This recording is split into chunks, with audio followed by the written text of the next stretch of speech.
back on the Pete the Planner show. Here's how the show works. If you were just joining us right now for the first time and you don't know what's happening, let me explain it. You email me a question, I answer it. It's a money question. Don't ask me like automotive repair or for lawn and garden or any. It's money. And here's the best part. I have nothing to sell you. Like, and you're like, oh, that sounds like something someone who sells you things says. No, I literally don't want you to be my client.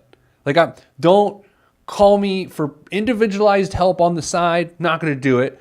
Email me your questions. I will answer them for free. And I don't want to sell you things because I have nothing to sell you. Nicole, that is weird for people to understand. Yeah, I don't know why though. I get it because that's sort of a weird thing, right? I have a radio show in which I just give financial answers and there's no purpose other than to give you the answers. That's it. Just take what we have to offer. Here's the next question. This person emailed askpete@petetheplanner.com. That's ASKPET at petetheplanner.com. It's from a man named Scott or a woman named Scott or someone who identifies some particular way. Scott is their name. Hey, Pete. I feel like we've met or at least know of each other. Now, at this point, Nicole, I'm worried about my safety. I would be too. Actually, let me try to get through the... Okay. I do have a question for you as it relates to our stage of life, income, etc. My wife used to work for one company and left in March of 2017, and she's doing some freelance work. I'm trying to sort through this so I don't give this whole person's life on the air. They appreciate that. And due to the nature of starting up a business, our household income dropped by, Nicole, are you ready for this? Yep. $40,000. We appreciate the exact numbers. I mean, let's take a moment and stop and appreciate what it takes to decrease your income by $40,000, your household income. That is significant. That's a lot. I mean, really. Okay, so yeah, really. This year in 2018, and by the way, I love when people do that and successfully pull it off. We see it all the time. We help people do that all the time. Yeah. Because then life gets more interesting because you're not fully defined by the amount of money your household brings in. That you value something else, in this case, to the tune of $40,000 more than the money itself. Right. Which I love. It's pretty cool. Like, so Mrs. Planner stayed home with our children from being an educator. We took a hit. Yeah. Right? Yeah. About this amount of money. So I just patted myself on the back. Is that where this went? No, not like directly. It was sort of an example, but it was an example. I'm pretty great. It was a successful example. I didn't know where you're going with. I know. Okay. Tongue-tied. This year, 2018, has proven to be even more challenging for this couple emailing me, and we're struggling to meet all of our obligations, including our mortgage. We are in year 16 out of 30 of our current mortgage, and it's at 5.5%. Nicole, do you have any reaction to 5.5%? Does that? I know you don't keep abreast of mortgage markets. That's high. What? That really? High, very high. Oh, but it's because it's 14 years old. Right. We have an option to refinance with an interest rate of 4.8%. See, dropping our mortgage payment by $300 a month. Our current principal balance is $110,000. We live in this community, and homes our size and our neighborhood are selling upwards of $210,000. We've talked about wanting to sell our home within the next 5 years. What should we do? Oh, boy. Oh, man.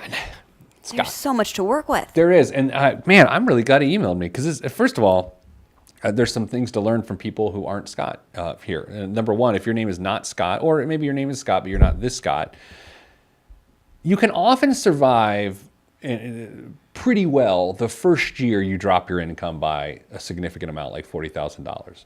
Things sort of match up. You're prepared for it mentally. You're in the it's us against them sort of spirit. It's that second year, though, Nicole, as you can imagine. Yeah. Things get real. They just do. It's just hard. You know what? I would compare it to retirement.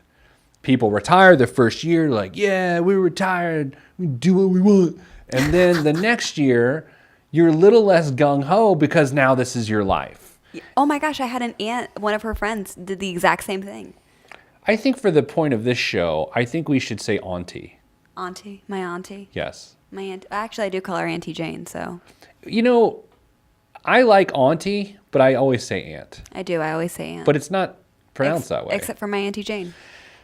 So I think that's that. So Scott, just so you know, that's a natural thing. So don't think you're doing anything wrong. That happens all the time because you settle back in and then you start wanting to expand your lifestyle. It's just a whole thing. Okay, if they want to sell within 5 years, yet they currently have a cash flow issue, here's what will end up happening. This is a classic financial conundrum. If they refinance now, the next 5 years will basically be interest payments. They will build very little equity in their home via paying off the loan. Now, if the home appreciates in value, because the market appreciates, they'll build equity, but they will not buy up, if you will, any equity via their payment structure if they refinance, Nicole, because as you know, in a 30-year loan, the first several years worth of payments are front-loaded with interest. Yes. So this is a tough one because the best overall financial move for their life would not be to refinance because very little of their payment is actually interest right now. They are making really good principal payments. If I had looked at this beforehand, what did they say? They were 16 years in. Yes. Right? What is 16 times 12? You want to pull that up real quick for me? Yeah. What is 16 times 12? Hold on, I'll do it on my computer. 192. What is 16 times 12? All right, 192? Yep. Okay. So they're 192 payments in. So I'm going to give you an example here. What did they say their loan, what do you think they started at probably? Did they say? We'll go $150,000. I don't know why.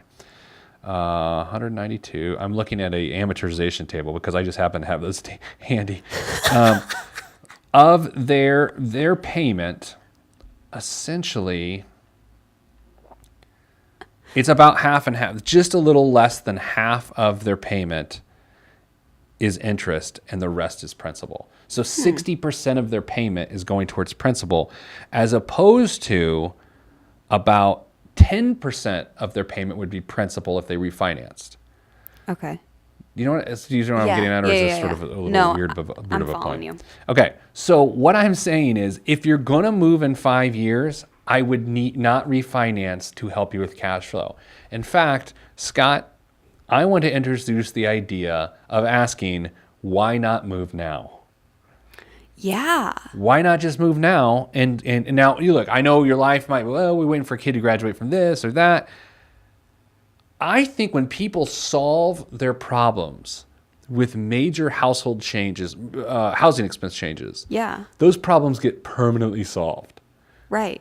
Nicole, my good friend who moved out of town, again, we talked about on the show for years, solve their financial life problems by getting out of a home that was no longer deemed affordable to them. Right. Actually, it's funny because I was telling you, I was just listening to the problem solving episode from a couple of years back.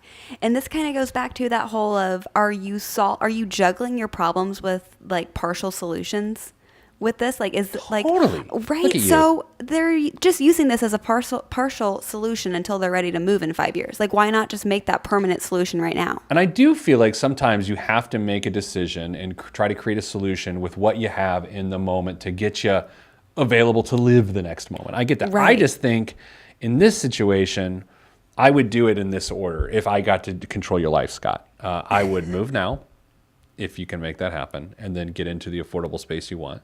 Because your interest rate is high. And if you're going to buy another home, you can still take advantage of lower interest rates by buying a different home of lower cost.